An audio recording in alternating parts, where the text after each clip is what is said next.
See, I was ordained in Italy because I'm Italian, and then I went to Africa for 11 years. Then I was sent back to London. Then they sent me to the United States in 1994. And one of my questions that I had with the Lord was, Lord, you know, I am grateful for all the gifts given to me, but I don't have one. I cannot tell. There is no one who can call me to say, I love you as your number one.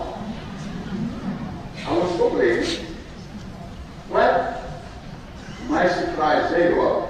That February, I was going to see a group of ladies who were helping my group, the Salarian missionaries. And I was alone in my car, so I tried to imagine my situation. Here I am driving in my car, and I hear somebody calling, son. Son? I was shocked. I said, there's nobody here. And 1 minute later, son, say again, what's going on? Am I crazy? I didn't say anything. And then a few minutes later again, son, somebody wanted my attention.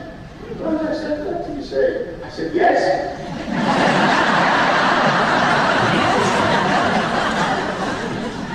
Nobody in the car is nobody answers. Instead, wow, somebody kept on talking and stopped. Son, don't cry anymore. Don't complain anymore. You are my number one.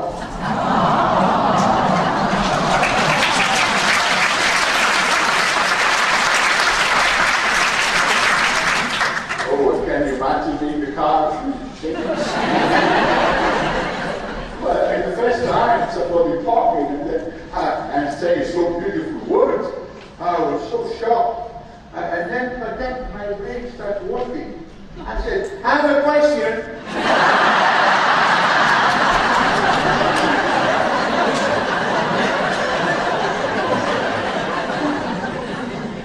And he would say, yes. What? But I said, you say this to everyone?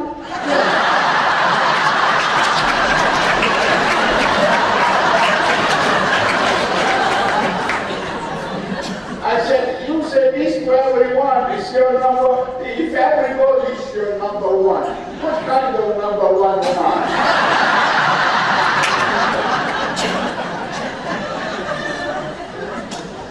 And the Lord is so very kind. He said, yes, you are right. I say this to everyone. And you are surprised because you cannot do it. But I can, because I'm infinite. I can give to everyone whatever each person needs. So everyone is God's number one. You are God's number one. So if ever you complain, like I did, don't complain anymore. He may answer you. You are my number one. You are my number one. Well then, again, because I'm also a professor of theology, so I said, wow, these things I don't understand. Let me try. Where does this number one come from? So I started searching. And there you are. Number one is the best translation of firstborn. So, in the letter to the Hebrews, chapter 12, verse 22-23, it says, the community of the followers of Jesus are the community of the firstborn. So, my translation will be, the community of the followers of Jesus is the community of the number one.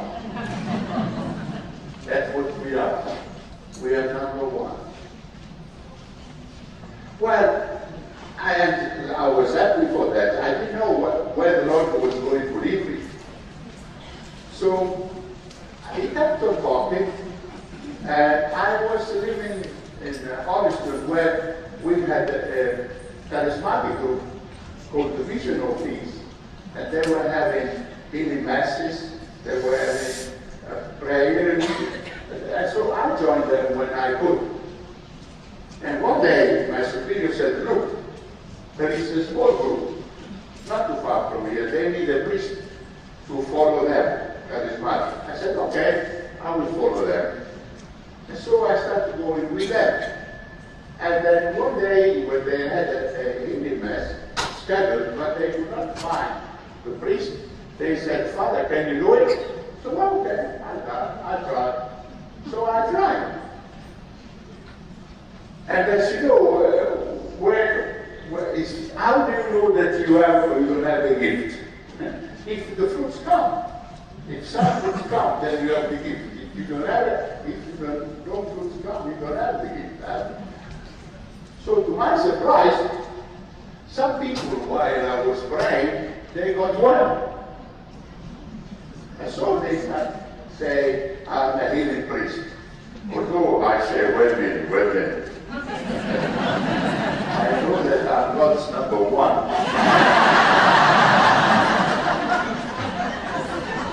He never told me that I was a healing or healer. Because there is a healer is the opposite of a witch doctor. A witch doctor is for bad, and the healer is called sorcerer, but still, no, it's not that kind of healing.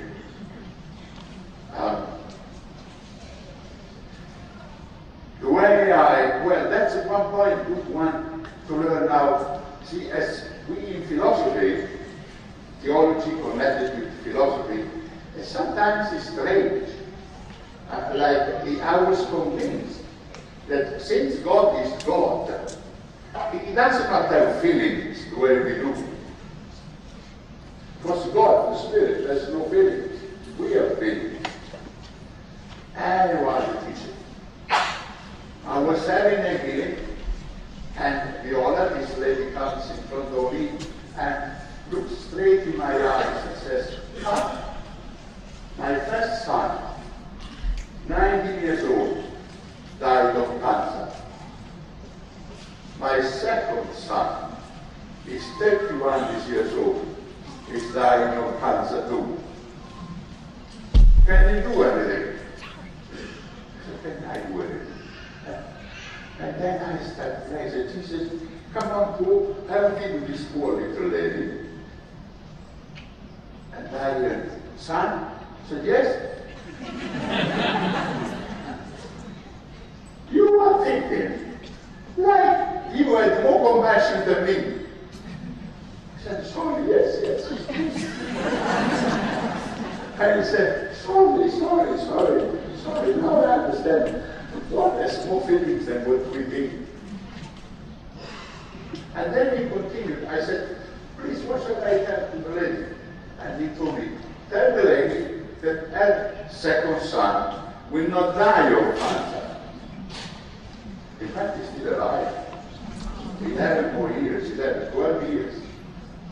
The lady's dead, but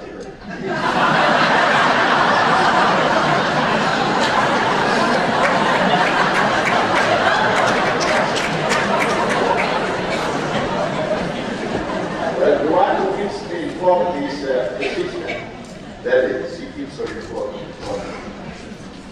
So, now, one day I was going to this little village, 20,000 inhabitants, it's Franklin, Massachusetts. And while I was going to that village, I heard the Lord say, always calls me son. And it's nice, so I know that it's the easy one. And he said, son, receiving, I have somebody that I like to heal. I said, thank you, Lord, for telling me. And then I started asking. I said, he's a gentleman, he's a lady, so on.